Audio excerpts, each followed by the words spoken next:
Golden State Media Concepts bring you Book Review Podcast, a haven for bookworms of all ages and the widest genres, from mystery to memoirs, romance to comedy, fantasy to sci-fi. If you love to read, this is the podcast for you. It's the Golden State Media Concepts Book Review Podcast.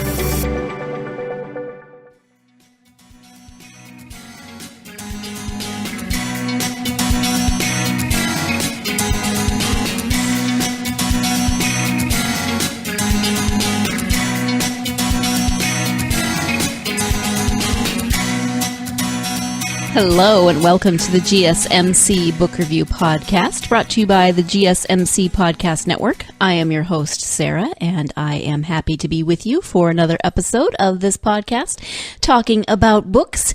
As I mentioned at the end of the last episode, I have another author interview today, this time with returning author Jasmine Silvera. Jasmine was here almost exactly a year ago, just a little bit under a year, to talk about her debut novel, which was called Death's Dancer. That is episode 17, if you're interested in checking that out. She now has released her second book, Dancer's Flame, and that just came out on April 24th. So she is so much fun to talk to. I'm so excited she came back, and we'll be getting to that interview in just a few moments. Before we do that, we'll have a little bit of housekeeping to take care of. As always, not as always, as often is the case, I have copies of this book, Dancer's Flame, to give away in a giveaway. So if you stay tuned to the end of the podcast, I'll tell you how you can go about entering into the contest to possibly win a copy of Dancer's Flame. You really should enter if you are a fan of romance, of contemporary urban fantasy, of really great, strong women strong women protagonists, great family connections. There's just a lot to love about this book, and I'll talk about that a little bit. In terms of giveaways, I realize that I talk about giveaways and I announce the winners on our social media, but I tend to not do that here, which is very silly. Mondays are our giveaway days, and it's so much fun to announce the winners and then send up books off out into the world. They're not even my books. I can't even imagine what the authors feel when they send their little babies out into the world. I get so excited sending their little babies out into the world. Here, read this book.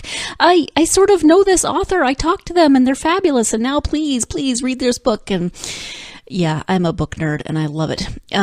So yesterday, Monday, was another giveaway day, and I gave away copies of My Oxford Year by Julia Whelan, who was on the podcast a couple weeks ago, as well as A Cruel Kind of Beautiful by Michelle Hazen, also on the podcast a couple of weeks ago. So it was the same week, obviously, so the giveaways go by week.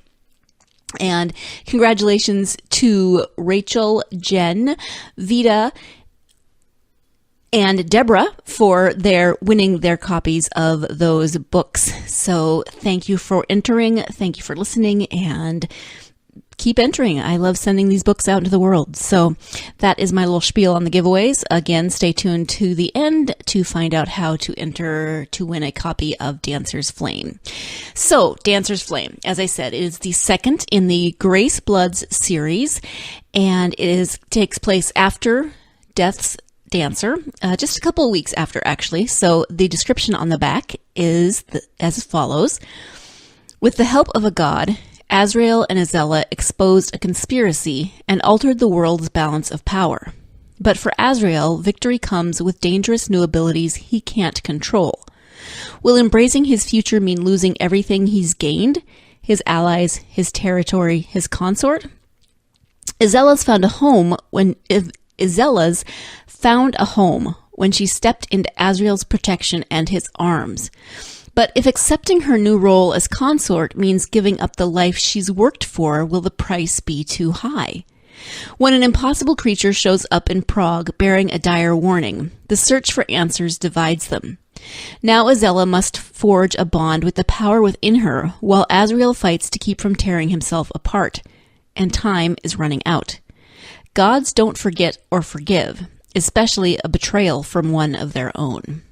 So there is lots of drama going on. One thing that I really love about this book is that it is after the happily ever after. They wrapped things up pretty well, taking care of what threatened them in the first book, Azrael and Isela. But you could tell that there was lots more that needed to happen, and there's things that will be explained in terms of Isela's family and Azrael's aegis and his progeny. There's lots more stories to be told, and this is a series, the Grace Bloods series, as I said. But you had kind of that big climactic finish where Azrael and Isela came together, realized that they love each other, etc., as often happens in romance.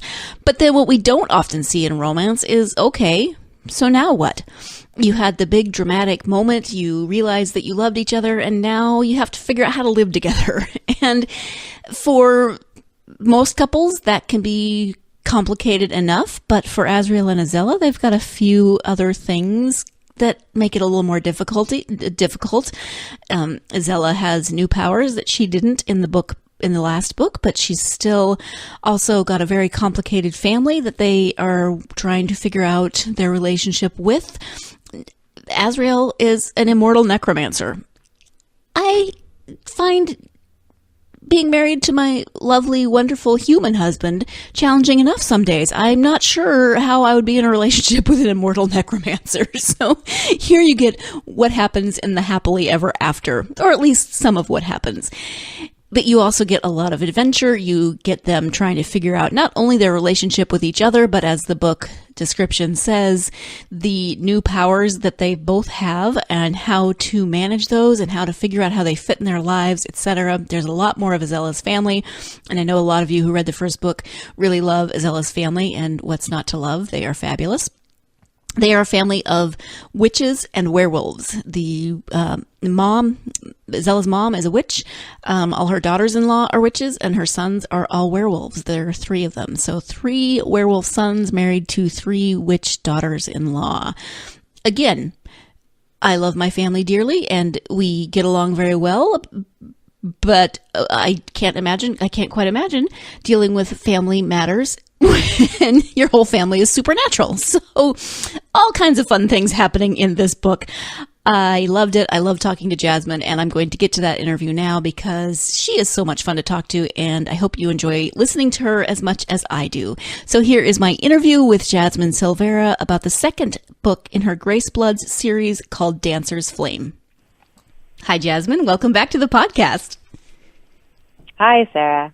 It is wonderful to have you here. This is your second time on the podcast. So for people who might not have heard the first interview, if you could tell us a little bit about yourself, that would be great.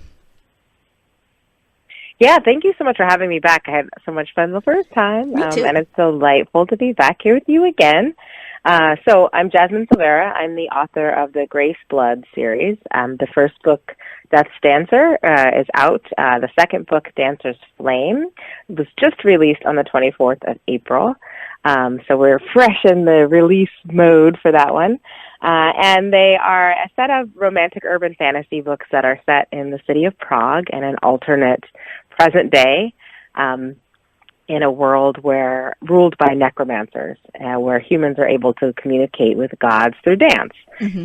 So that's a lot in the hopper, but it's basically the series revolves around one dancer who is hired to do a job for a very powerful necromancer and gets caught up in their world and has an amazing adventure and winds up falling in love.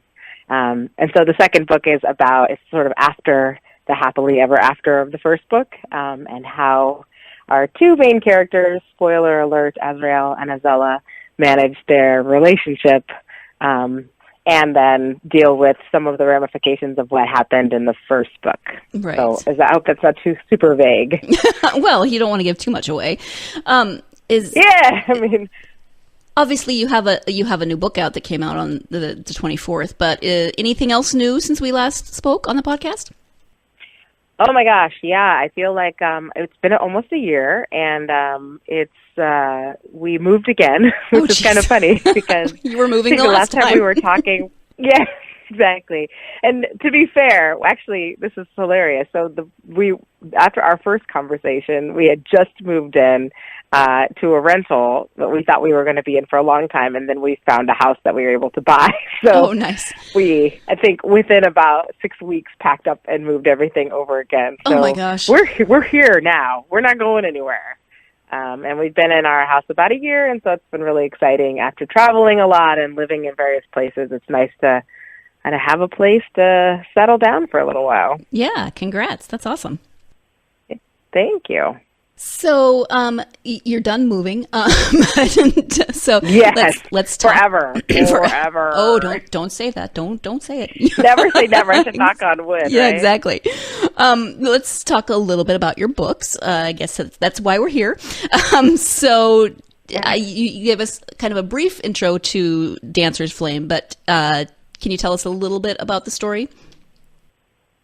Yeah, so the protagonist, Isela, she's a dancer. She's human, and she's been trained in classical dance in this style and technique of dance called gods dancing, and that basically allows humans to communicate with the gods and draw on their power for her patrons. She's basically hired to choreograph a dance, perform the dance, and then there's a request placed in the language of the dance that then benefits the person who hires her.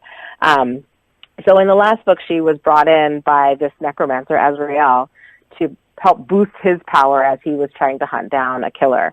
And chaos ensued. And so they wound up uncovering a really large conspiracy within the group that rules the world and sort of shaking up the power dynamic. And also they wound up together as a couple. So the second book picks up pretty much right after, I would say a couple of weeks after the end of the first.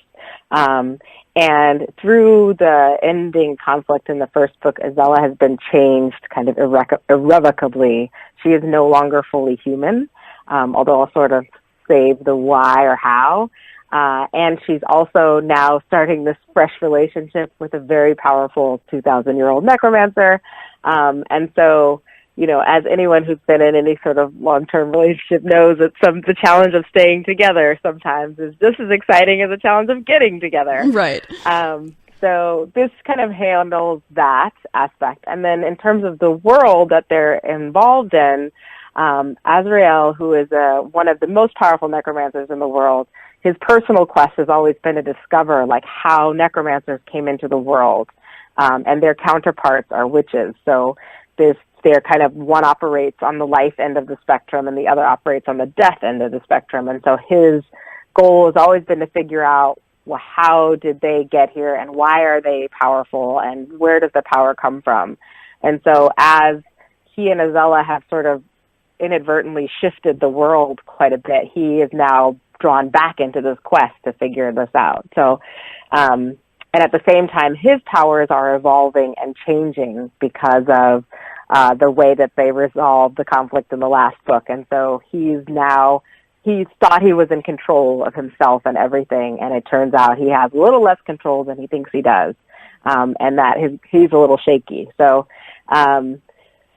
this book also brings back the characters of his Aegis, which are his guard. So over time, he's assembled this sort of supernatural cohort of soldiers that are like protection and also sort of help him, they're his counsel, and they help him, you know, execute his big plans. And so Gregor, Lessepi, the gang is all back. And then on the other side of things, Isela's family, who is actually a huge fan favorite. I'm so delighted that people love her family as much as they do.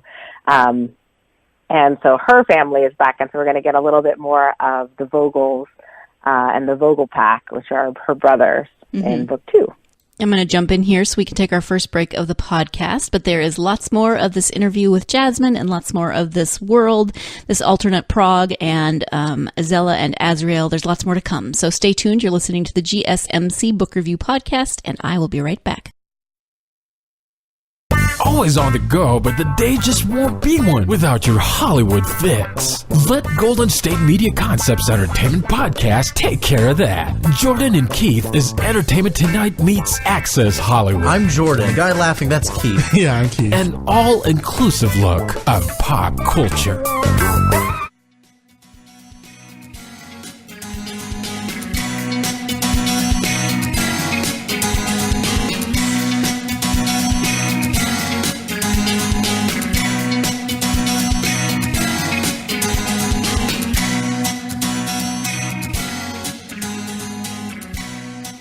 Welcome back to the GSMC Book Review Podcast. I am speaking today with author Jasmine Silvera about the second in her Grace Blood series called Dancer's Flame. Let's go ahead and get right back to that interview.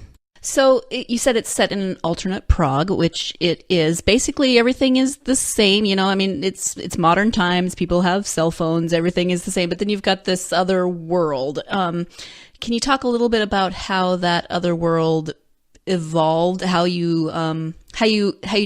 What was your inspiration, and then how you kind of developed that world? Sure. So I love dance. I'm a terrible dancer, but I love it. I do a little salsa dance, and I actually started taking an adult beginner ballet class after the first book came out because I was so drawn back into this world. So I love dance, and I love movement. I used to teach yoga, and I may still get back to that at some day. But I've always been entranced with the idea that dancing can potentially be a form of communication. And in many cultures, there are specific dances, I think, like off the top of my head, like hula, that actually tell stories. And so that kind of became I've always wanted to incorporate movement and dance into a book and a story. And that sort of became my inspiration on that end. And then I lived in Prague for about 2 years, and as I was living there, I read a lot about the city and I learned about the history, and it's always had this kind of mystical or esoteric aspect to it. There was an Emperor Rudolph who was fascinated with alchemy and all matter of esoteric things and magic, and so the city itself just has it's got lots of great old funny stories about people who claim to be able to do all sorts of magical things, alchemists and sorcerers, and a lot of these people were proto-scientists, basically. But at the time, what they were doing was so unusual. What is this? There's that quote about technological advances when you don't understand them, or I'm going to butcher this quote, basically, but once something is so advanced, it's indistinguishable from magic, right? So all these things kind of came together in my head as I was thinking about the city and I was living there. And I just thought, well, what if, I kind of plucked a random moment in time, and thought about what if, maybe around the 70s, 80s, as people were beginning to, I watched the X-Files a lot. Mm-hmm. And there's this idea that at some point the governments became involved in things like telepathy and telekinesis, and how do we weaponize these esoteric skills? Mm-hmm. And so I thought, well, wow, what if that happened with dance? Like, what if we learned that if we could dance a certain way, we could, draw on some power greater than our own, and how would humans have used that? And unfortunately, my decision was that they were going to use it against each other. And so basically, this whole world-building shift supposes that around the mid-'80s, there was a God's War. So for 2 or 3 weeks, the human governments threw weapons of the gods at each other until a powerful group of necromancers stepped in and said, hey, you guys are out of control. We're in charge now. And the reason that you're going to fear us is because we can control whether you live or die. And if we don't want you to die, or we want to punish you, we can turn you into our zombies, our personal servants. So they sort of divvied up the world between them. They decided that they were going to control the god dancing, and so there would be no other dancing outside of their sort of permissions given. And so that basically is my little shift of the world. But I wanted to see, I have this idea that it may be a big shift like that might not change some of the day-to-day things that we experience. So yeah, like there'd still be cell phones and some of the same brands of things and cars, and a lot of things would continue on as we sort of know them, with just this slight shift. And I will see how successful it is. People really seem to enjoy the first book, and I hope that the second is just as entertaining. But I like seeing familiar things in unfamiliar ways, so that was my kind of inspiration for the world building. Yeah, thank you. This is slightly random, but the book is in Prague. Is there any possibility that there will be a Czech version of the series, a translation of the series? That would be a dream of mine. Actually, we are looking now at translations. I have some connections in the Czech Republic, and we're trying to figure out how that would work. I would also like to have it translated into German.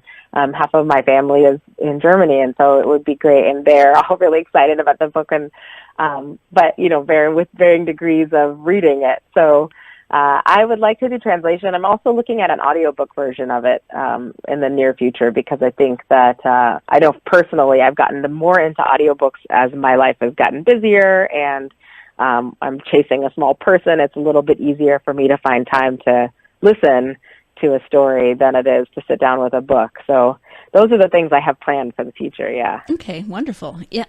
Would you narrate, or do you want somebody else to narrate? Oh, I probably would have somebody else narrate. It's very hard for me to listen to my own voice. As odd as that sounds. No, I understand. And I'm a very ambitious writer. I mean, I have characters with various accents who are from various places and various points in time. And I don't think I have the theatrical chops to manage the cast that I wrote. But I'm sure there is someone quite capable of doing an excellent job with that. Yes, there's some It's just not me. really amazing narrators out there. So back to this story. You've talked a little bit about Isela and Azrael. What about them do you think resonates with readers? Oh, I think I set out to write, I love paranormal romance and urban fantasy. And so and one of the things that was kind of tricky for me is the power dynamic, because you have one very powerful, generally immortal or long-lived creature and a human. And so I love that dynamic. For me, that really works in some series or it really doesn't. And I really wanted to have a take on it that I felt could possibly be as equitable as possible, given the sort of built-in issues in the dynamic. And so, what I like that people seem to have responded well to is the way that Isela stands her ground and has a sense of humor in her approach to him, and doesn't take things too seriously. I mean, I think also Azrael is likable because he is a powerful kind of, I don't know, I waver back and forth on this whole alpha hero, alpha male thing.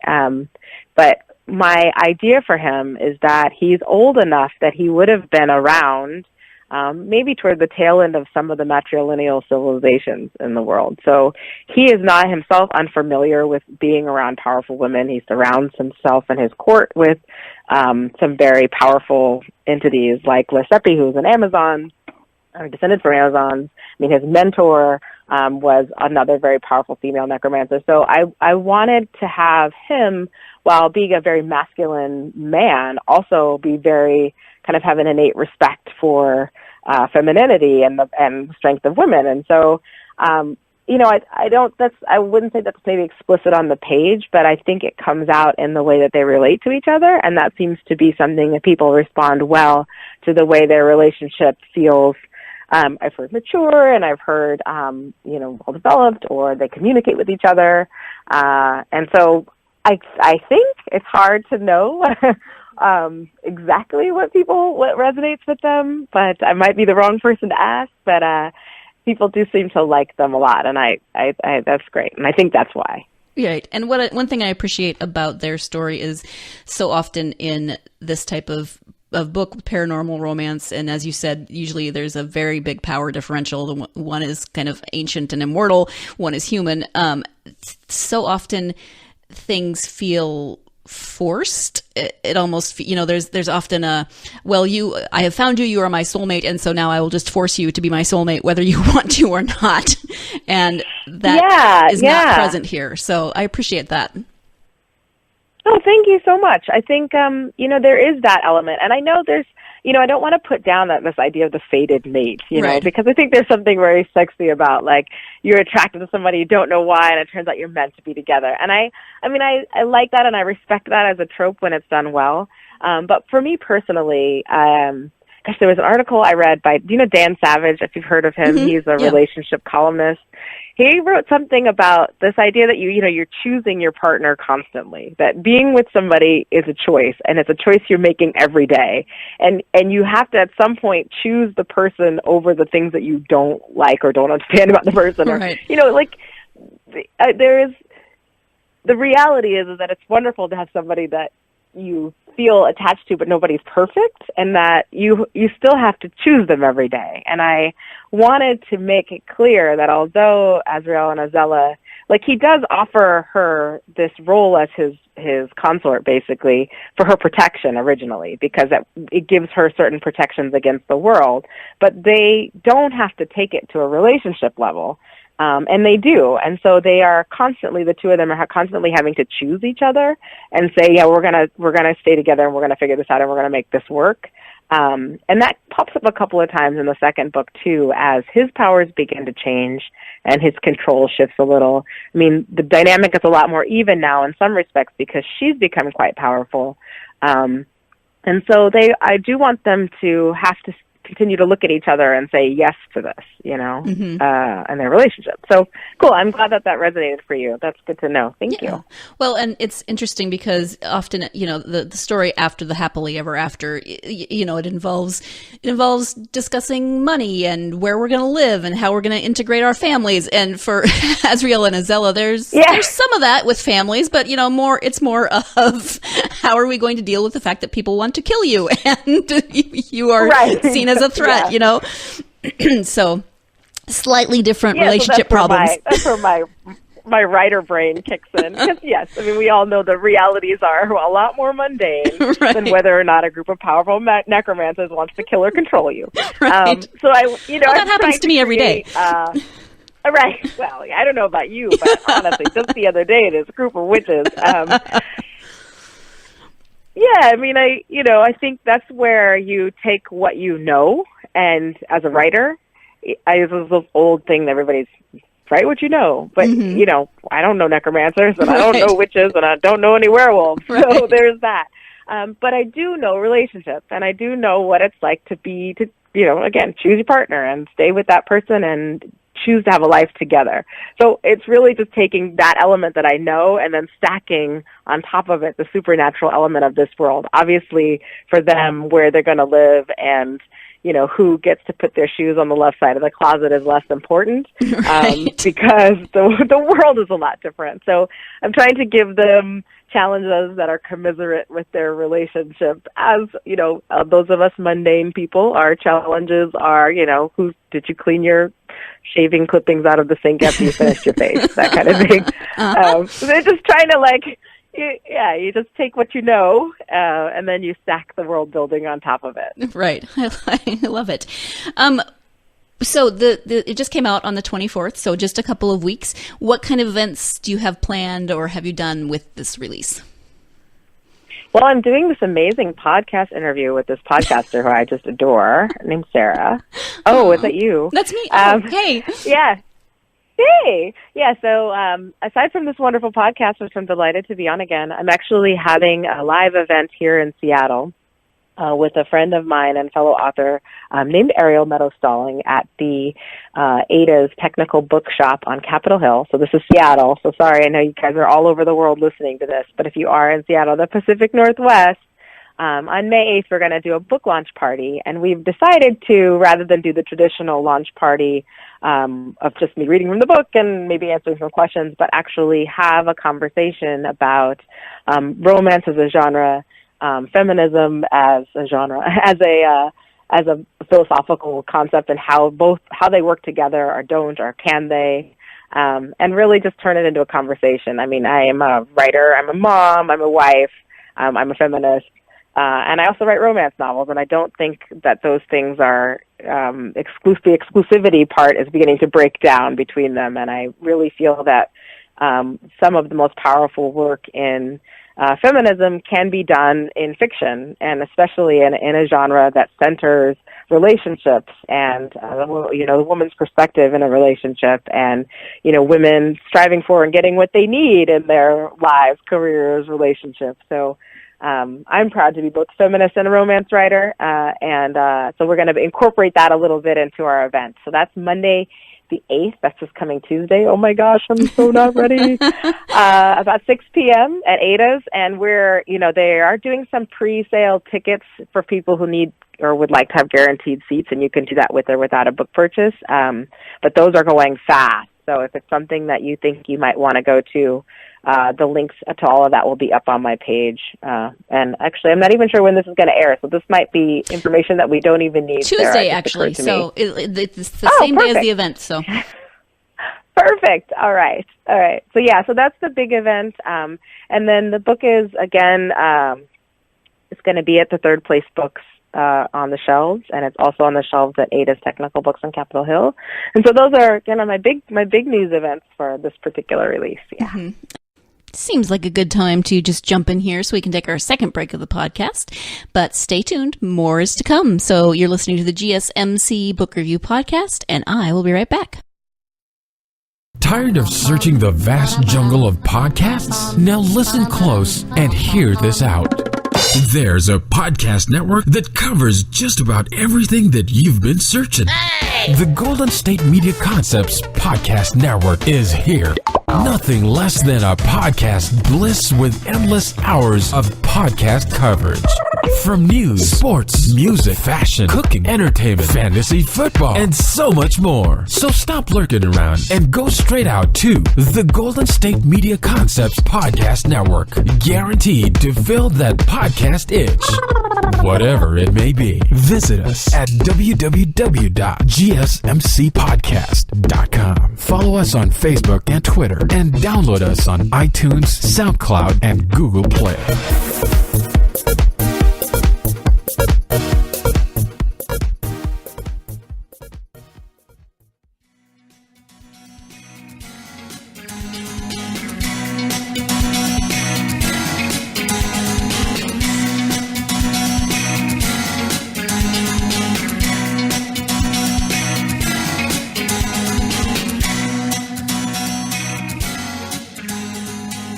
Welcome back to the GSMC Book Review Podcast. Before the break, Jasmine was talking about the event that she has coming up today, which is very exciting. If you're in the Seattle area, you should definitely go check that out. If you aren't in the Seattle area, don't despair. There are other ways that you can be part of this action, the debut novel action, as well as forthcoming information on Jasmine's books. So she's about to talk about that right now. I'll let her explain it. And for the people that aren't in the Seattle area, will there be any part of it like Facebook Live or any way they can participate? Yeah, so I did do some Facebook Live events on the week of the release. I invite you, if you're interested in participating in releases in the future, to join. I have a Facebook group called The Academy, which is named affectionately after the dance academy that Isela was trained at in the book. And so I do all of my release stuff in and around that group. Like for this particular release, all the original members of the group got a signed paperback copy of the book. So that's the kind of thing that I like to do. The group it's a little bit less of an action team than just a group of us. We all hang out and share memes and talk dance and grammar and whatever weird thing is making us laugh this week. So that's probably the best place to hang out if you're into getting release news and information and when events online happen. But I do about once a week do a Facebook Live on my page, and that just kind of updates everybody on the status, and I'll maybe do a giveaway. So that's definitely, if you're into getting free books or swag or whatever, that's probably the best place to tap in is the Facebook page or the Facebook group, and I can give announce those or put those up at some point, however you'd like to do that. Yeah, and I'll put that all on the, there's a blog now. There wasn't a blog when we talked last time, so all your information will go on the blog post that accompanies this episode. Cool. Yeah. Cool. So when we talked last time, we just had the one book. It wasn't yet a series. Now it is a series, and it's called The Grace Bloods. So can you talk a little bit about where that name comes from? Yeah, so like I said, the Azrael's search for their identity as where they fit into the world is around where they come from. And so as it's sort of uncovered, and I'm trying to think, I don't think this is a spoiler. It is now. It isn't now. But the idea is that the gods, or these powerful entities who that humans call on for their help, actually have mingled with humans. And through that mingling, their blood, or whatever makes them special and magical in our world, is mingled with humans. And so that is the idea, is that if you have this blood, it's like grace, and the grace of this blood, it gives you powers. And so you either wind up as a necromancer or a witch, or perhaps you're some other supernatural creature. And so because the series incorporates not just the necromancers, but the witches, there are some shifters, there are some other supernatural creatures.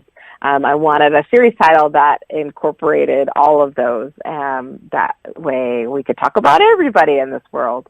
And the Grace Bloods, these creatures are all called, they consider themselves grace-blooded. They have the blood of the gods in their veins, and this grace gives them the powers that they have. Okay, thank you. And yeah. How many books do you have a plan for how many books you would like to have in the series? Yeah, I'd like to close the series probably with 4. I have, and then a couple of novellas that are related. The next book is going to be Gregor's book. So those of you who are fans of Azrael's left-hand man of darkness, yeah, he is. I'm both intrigued and frightened to know more about Gregor. Yeah, I know.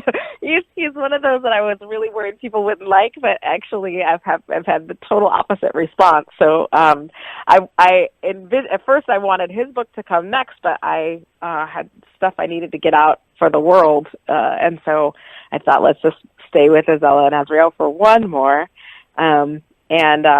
So Gregor is he's a Hessian soldier, so he's basically around since the Civil War in the U.S., the Revolutionary War in the U.S. And he is a German soldier who is one of the mercenaries who were brought in to fight the colonists. And so he is my taciturn, very handsome, kind of deadly super warrior, and he's Azrael's second in command. And so in the first book, he gives Isela a run for her money. And the second book, there's a little bit that comes out about his relationship to her and her family. And so the third book, I'm very excited, will be totally his focus. It's going to bring us back to the U.S., and it will follow him as he meets a second character who's basically his counterpart in the American necromancer's court. And they go on their adventure, and we'll then kind of wind up back in Prague. That's really exciting. Like I said, I'm both frightened and intrigued and excited about Gregor's story, because as a character, I find him interesting, maybe a little off-putting. So it'll be good to get some backstory and get some insight into his character. When does that book come out? Oh, that will be coming out toward the end of this year, actually. That one is almost done. Okay. We had a long gap between the first and the second book and this time, but the third book I'm getting it out to you by the end of the year. That's okay, for sure. Good. Yeah. Okay. And there was also a short story that came out in, I think the collection was called Summer Solstice, or was that the short story? Yeah, that's a short story. Yeah, that one came out there. That was a group of authors that were published originally with Kindle Press. We put together a series of anthologies that were seasonally based, so they were all named after an equinox or a solstice. And then the idea was that we would use the characters from our worlds somehow in relation to this idea of the season. And so Gregor features pretty prominently in the short story, Best Served Cold. Also, Isela's oldest brother, Mark, is in that story as well. And they have a little bit of a mini adventure of their own. Not a romantic adventure. Mark is married, I should say. But you know, so that's that. Yeah, so there is a short story. So that will sort of tie in a little bit of some of the external stuff going on around the first and the second book and sort of leading us into book 3. Yeah. Right. And how about Isela's family? Are we going to get more of their backstory as the series goes on? Oh, absolutely. I love me some Bogles. So actually what started, I was going to have a couple of little related novellas that came out around the series. And so this last year for NaNoWriMo, I decided, well, Isela has 3 brothers, 2 older, 1 younger, and her parents also live in Prague. And so I sort of thought it would be fun because the brothers are all sort of paired off and settled down by the time Death's Dancer takes place. And so I kind of thought it would be fun to explore their backstories a little bit and how they got to where they were. So I decided to just write a quick little 50,000-word novella about the 3 brothers. Well, it turned into 90,000 words about Tobias and Bibi and Barbara. I have decided that we're going to go ahead and just do a spin-off series. It'll be a little spin-off, a little prequel that will center just around the brothers because the brothers, I'm going to go ahead and, little spoiler, plug your ears for 30 seconds. The brothers are werewolves. Okay, unplug your ears. Okay, did we count to 30? And so the idea is that it gets to how they all became comfortable with who they are and what they are, and then you see them sort of in full power by the time Death's Dancer comes along. Yeah, so there will definitely be more Bogles. I'm really excited. I love the relationship between Beryl, their mother, and the 3 boys is probably one of my favorite things to write ever. I'm having so much fun with them because she's got 3 very strong-willed, non-human sons. And so she's a real tough lady, and I just love writing her. Yeah. Yeah. And they, she's a witch. We know that. Her children are werewolves. Her sons are werewolves, and then there's Isela, who originally was just kind of normal, but now she's involved.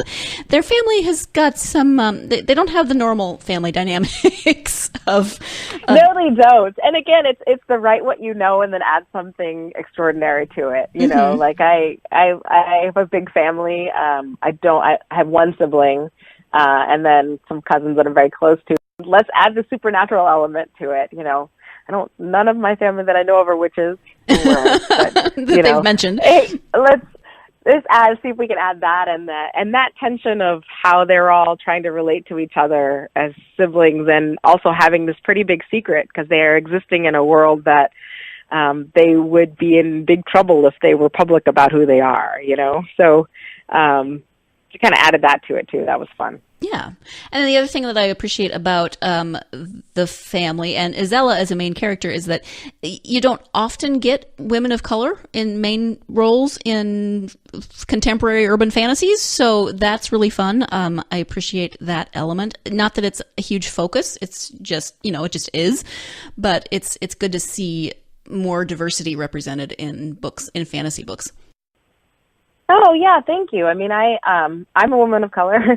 I am of African American descent, and we're quite mixed on my mom's side of my family. So it's very much like my family in some ways. I feel like looks like Isela's does. And I love urban fantasy. I love romance, paranormal romance, and I didn't see myself or my family represented when I started reading it, certainly. And so. For me, it didn't feel like a question when I started to write my own that the characters would sort of look like my experience and reflect some of that experience. And I think, as I went looking for people, because I like to look at, spend a lot of time on Pinterest, picking out people who look like my characters or would incorporate elements of my characters. And one of the big inspirations for Isela was, a dancer named Misty Copeland, who is the first Black prima ballerina at the American Ballet Theater. And it's a huge landmark. I mean, ballet is a very elite world. It's exclusive. The training is difficult. It's very intense. and there are very few women of color that are participating, although that number is growing. Oh, and actually, I shouldn't say that. I think there have always been lots of women of color participating in ballet, and reaching this level has been much harder.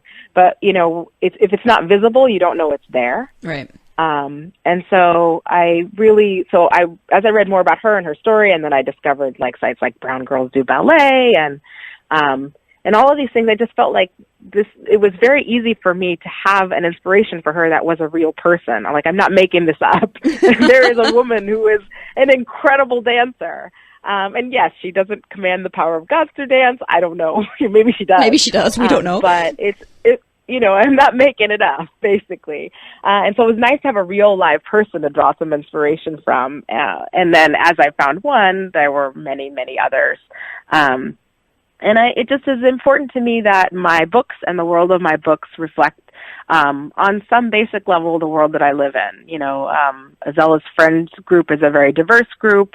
They're from all over the world. It's been my experience through travel, and living internationally that there are people from all over the world everywhere, that it's not necessarily one group of people who does all the travel and experience and adventure in the world. And so I wanted somebody coming along behind me who maybe didn't see herself in a book to look at this character and recognize something familiar. So thank you, because it means a lot to me to be able to bring this character to life. Absolutely. It is time now for our third and final break of the podcast. So when we come back, Jasmine's going to be talking a little bit about the book cover for Dancer's Flame. We talked about the book cover for Death's Dancer on the first podcast, and the covers really are beautiful, and she was very involved in how they look and how they turned out. So it's fun to hear the process on that. So stay tuned. You're listening to the GSMC Book Review Podcast, and I will be right back. Want to know the latest and hottest music hitting the airwaves? Don't be left out. Listen to the Golden State Media Concepts Music Podcast. Keith keeps you on the loop with everything you need to know from pop, rock, hip-hop, and the top 40. And we'll throw in news of your favorite artists, concert and tour dates, and so much more. Listen no further, because this is the gold standard in music podcast.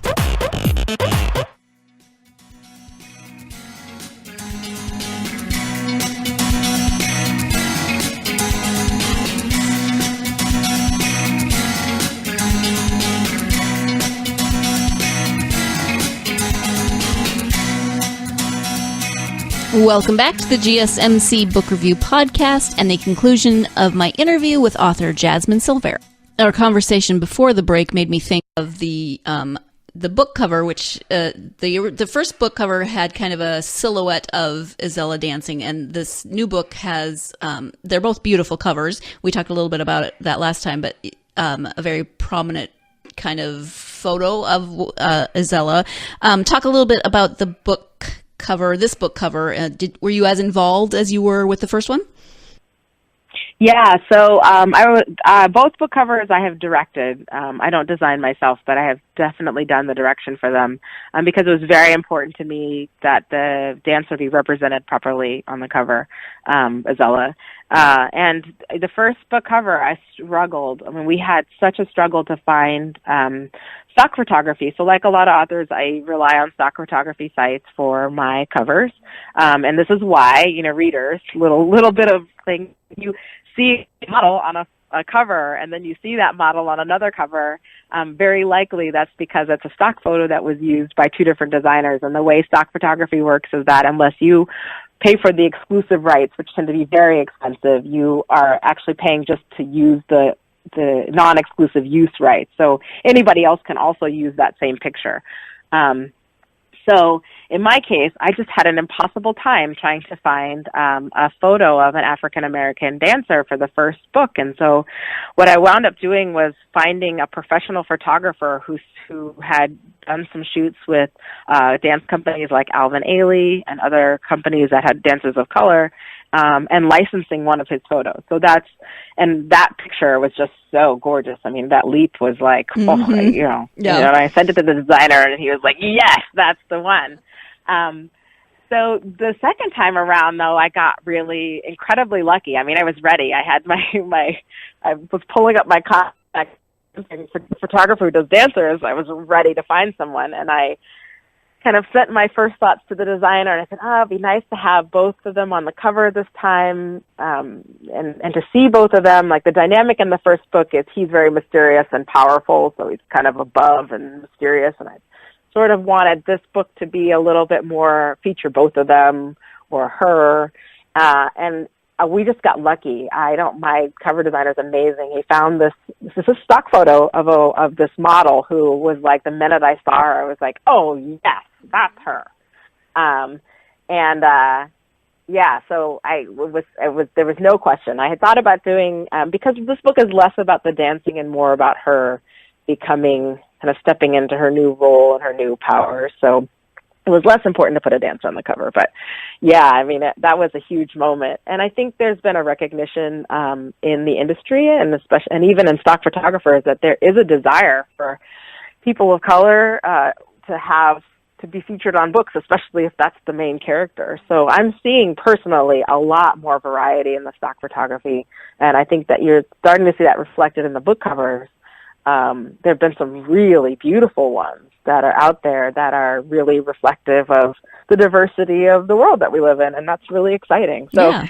I'm happy to be and delighted to be part of that in some tiny way. And I'm totally in love with my covers. I have to say, I all kudos to the designer for that. Yeah. Yep, they're beautiful. Your most recent newsletter article, you talked about playlists, and when you're writing, you often have playlists. So that sounds kind of like a bit of a ritual that you have around your writing. What other rituals do you have? It sounds like you spend some time on Pinterest. Can you talk a little bit about what other things go into your writing that help you to focus? Oh, absolutely. So I've gotten a lot less precious than I used to be as a baby writer. When I was single and childless and writing, there was a lot of rituals around having the right cup of tea or coffee or being in the right location or the right time of day and the sun slanting just perfectly across the keyboard. These days I'm a little bit more fast and loose with the when and how it happens, but definitely there are certain things, and I think that are important because they sort of, and this is something that I learned in my training both in yoga and in teaching, is that there are ways that you use a routine, a ritual, a set of movements, in the case of a yoga practice, to help kind of prime your mind for a specific purpose, want to calm down or to be focused or whatever. And so, yeah, I have definitely found that there are certain ritual routines that I follow that will help me kind of jump me into the mode to write. And one of them is music. I don't spend a lot of time customizing a playlist because that also can slide into procrastination. Yeah. But I do, I'm always listening to music around the house, and so I'm always kind of have an ear for whatever project that I'm working on, and a song that may trigger a thought about a character or a scene or something that it is sometimes it's a line or two or a bit of the music. And I wish I could have a better understanding of what that actually was, but it is. So I, always make a point to add that to a playlist. I kind of have a running set of playlists on Spotify that I just sort of add things to. And then when I sit down to write, I will often play that playlist as I'm writing.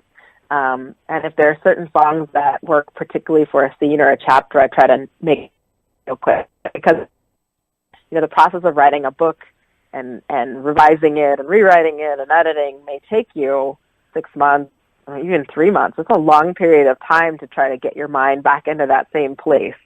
So what I find that for me, music is very, very much kind of primes my brain to be in the place I was when I was listening to it the first time. There are songs that I hear now that will remind me of being at a time of my life in high school, even, where it's, oh man, all the senses come back, the smell of something or the feel of something, or, so I do that with music writing very deliberately. So if I know there's a song that really, for me, attaches to a scene, as I'm editing, revising, I will always try to find that song to kind of put me back in that zone. And so, yeah, I do have pretty specific playlists. I wind up at the end of a book with about maybe 5 that are kind of put me in a mood, or action scene, or like really, you know, about a relationship. Or there's a line of one song that I love so much that actually became the opening for a scene in Dancer's Flame. Like I needed a scene for Isela and Azrael to have a quiet moment to kind of like sort some business out before they run off to go save the world. And there was this line in a song by a group called the Overcoats, and it just was like exactly what I needed. And so, yeah, I use music. Music is my biggest ritual, I would say. And the other things are just like, some of them are kind of silly. I will sometimes draw a tarot card before I sit down with a new scene and just sort of get my mind primed on symbolism and thinking of how you can use things in a non-obvious way to sort of cue the brain into some sort of direction that you need it to go. Stuff like that. But I try not to be too specific and rigid about my rituals, because I don't also want to stop myself from writing. Like, I don't want to say, oh gosh, I don't have everything just right, so I can't do my writing now. Right. Like, I have to still be, sit down and get the work done sometimes. Yep, absolutely. So what are you reading right now? Oh my gosh, I'm reading all the things. I'm so excited. I never read one book at a time. I am a polygamous book reader. I don't know if that applies. I'm actually right now, I am doing a reread of Roxane Gay's Bad Feminist. And if you haven't ever read that, it's a wonderful book. She's a wonderful writer. Most of the book is essays that she's written for other people, and it's all been collected. And I think the book came out in 2014. But I love her writing, and I love the way she takes pop culture very seriously as a writer. I think we have this way of like dismissing things that are popular, anything pop culture that gets to a certain level of successfulness, we dismiss it as not being serious or real, and she has this wonderful way of kind of doing cultural critique. She does, read and review straightforward lit fiction, but she also really looks at pop culture, and I appreciate that. And then particularly from the angle of feminism and how women are represented and are related to by our popular media. So I love that one. And that's one that they're all essays, so you can pretty much pick up the book and read a couple and then put it down, walk away for a month or two and then read something else. And then I am catching up on Beverly Jenkins. She's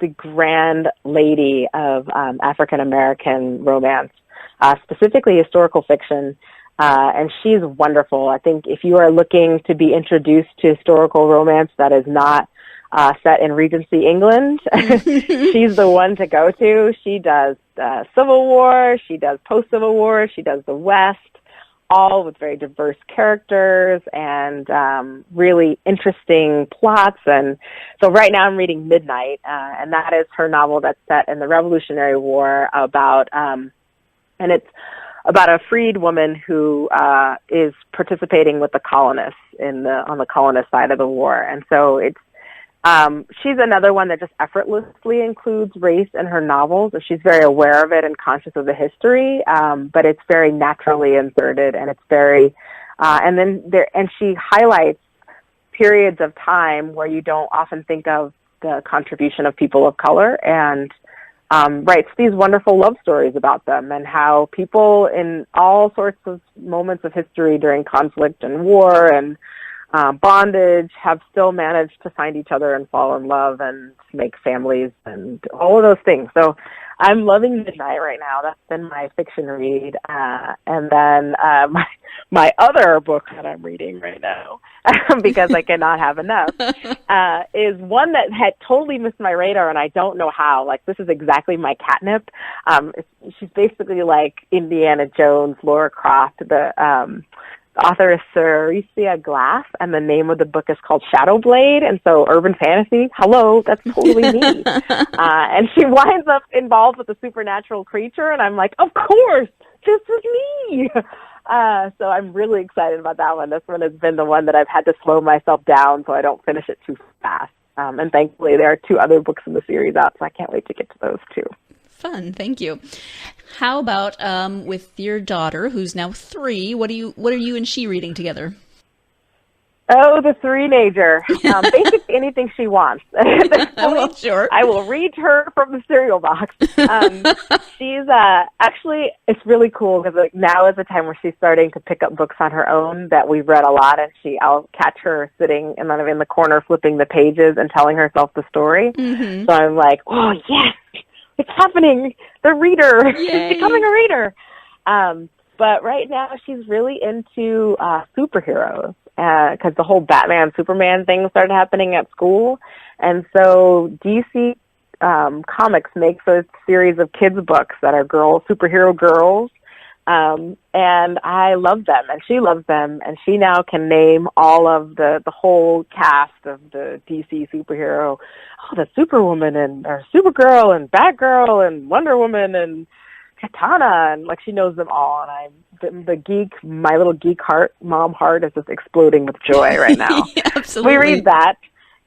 Yeah, and we're also reading, finding a lot of books that are helpful for our socialization right now. One of my favorites is a book called Be Kind, and it's by Pat Zeitlow, and the illustrator is Jen Hill, and it's about two child in the school, the kid, as we call the kid, trying to understand what it means to be kind in the world to other people. So, I try not to be too prescriptive in my parenting, but as long as I'm buying the books, we're getting books that are maybe have a little bit of a lesson in them. Yeah. Right.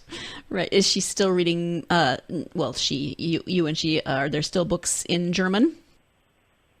Oh, yes. We actually it's funny, she knows the difference now from mommy books and daddy books. She goes, this is a papa book, this is a mama book, and she'll ask him to read some of the books in English, and he can't, obviously he can read English, but his preference for her is to read only in German, and so he says, oh no, that's a mama book, you gotta save that for mama. But she knows that he can translate some of them, the simpler ones, he can translate on the fly. So if she tries that with me, and I'm decent with some of the German, the very basic kids German books I can read, and apparently I'm pretty good.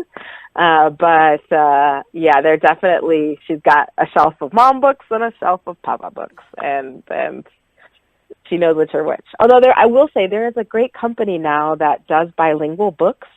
So we have my dear godmother sends them to her. They have one side of it.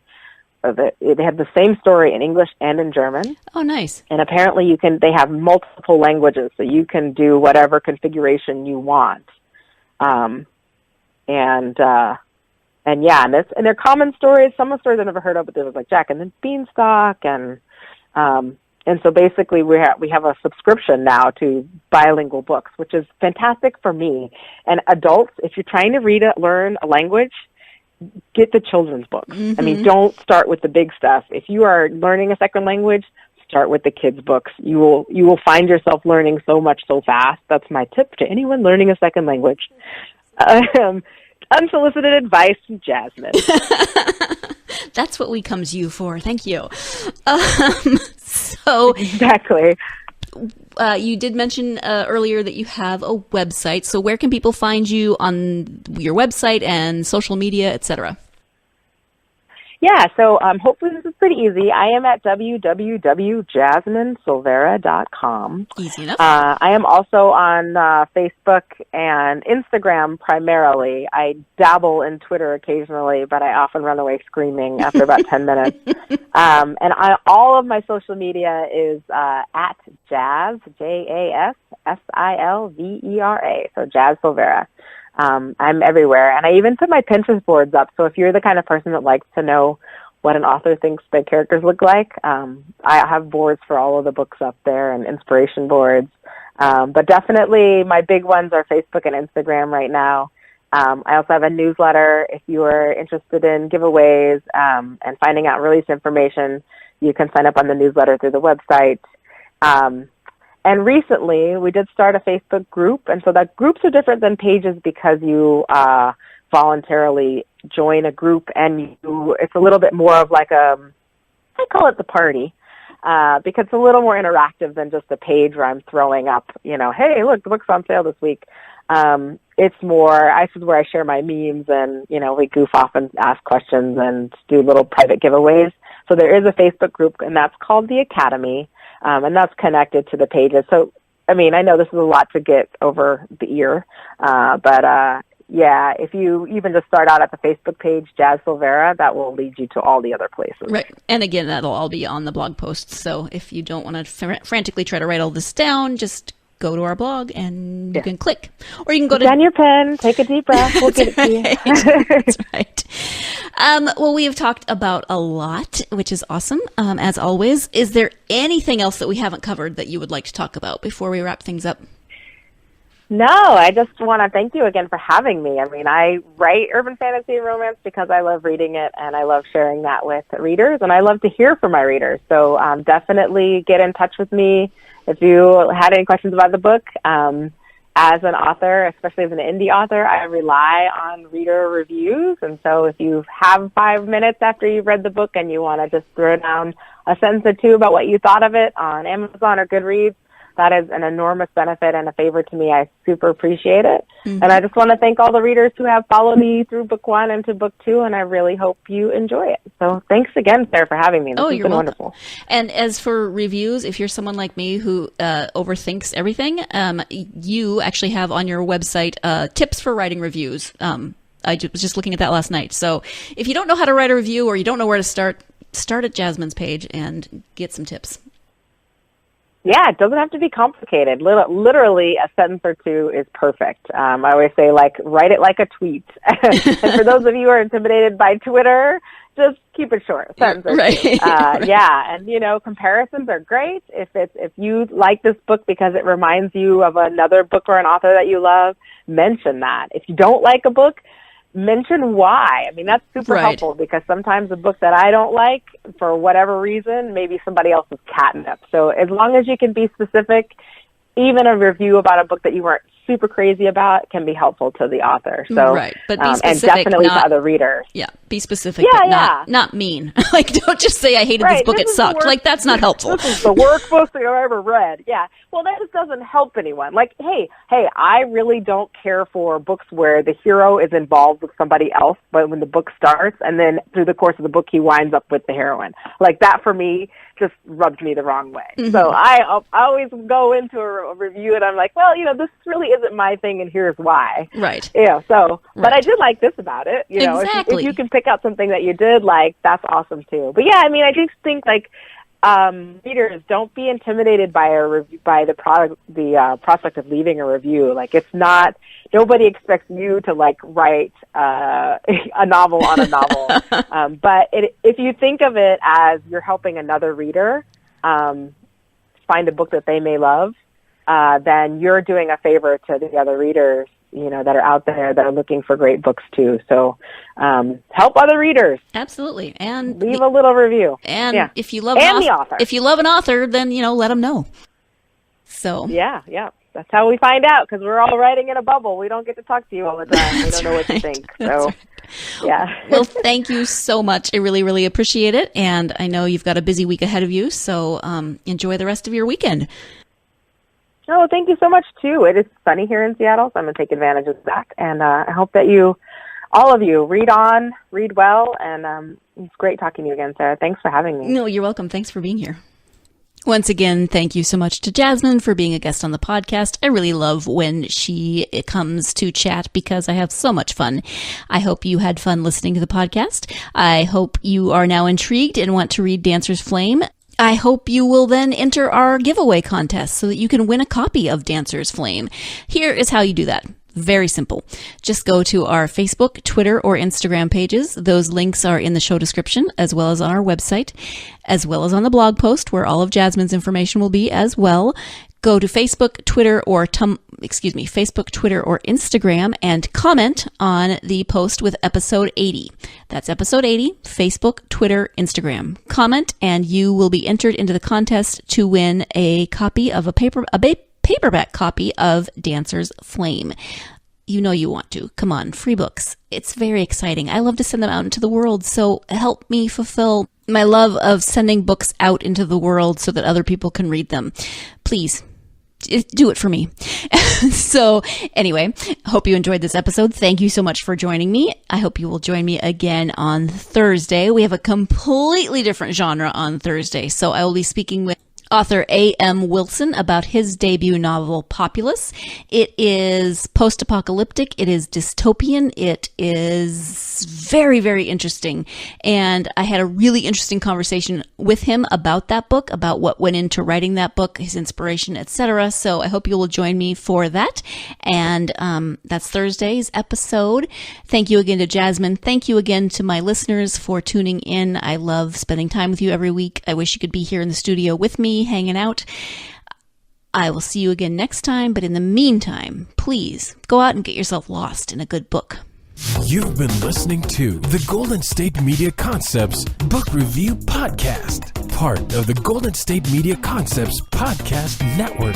You can find this show and others like it at www.gsmcpodcast.com. Download our podcast on iTunes, Stitcher, SoundCloud, and Google Play. Just type in GSMC to find all the shows from the Golden State Media Concepts Podcast Network, from movies to music, from sports to entertainment, and even weird news. You can also follow us on Twitter and on Facebook. Thank you, and we hope you have enjoyed today's program.